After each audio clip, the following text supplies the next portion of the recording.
Ces pages racontent l'affaire des poisons, peut-être la plus vaste affaire criminelle de l'Ancien Régime. Des papiers si sulfureux que Louis XIV veut les faire disparaître à jamais. Il fallait que rien ne reste. Et on a un document où il est question d'un éternel oubli. Le roi voulait que toute cette affaire reste dans un, je cite, éternel oubli. Quel lourd secret contenait donc ce coffre? Quelle vérité Louis XIV voulait-il ainsi effacer de l'histoire?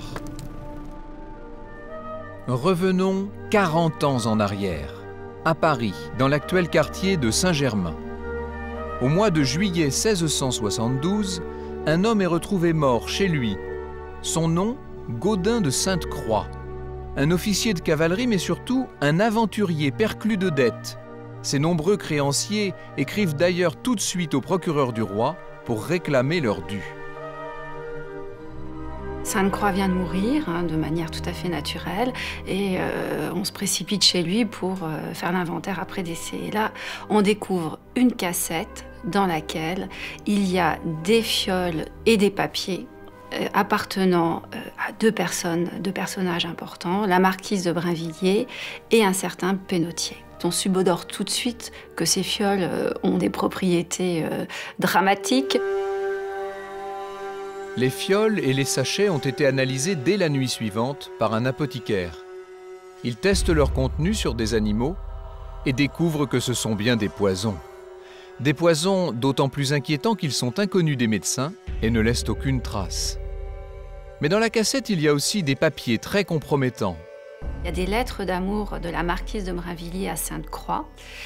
Il y a des reconnaissances de dettes de la marquise de Brinvilliers et de son mari à l'égard de Sainte-Croix et des reconnaissances de dettes de Pénautier à l'égard de Sainte-Croix également. La marquise de Brinvilliers, voilà un titre qui éveille l'attention.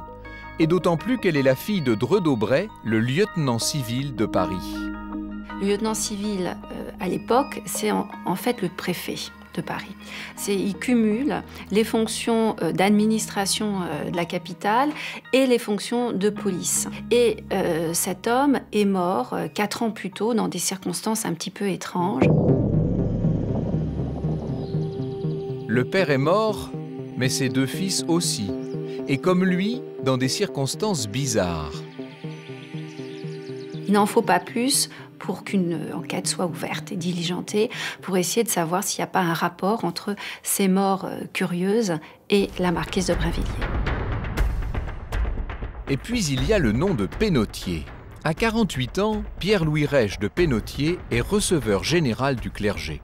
En d'autres termes, il gère la fortune de l'Église de France.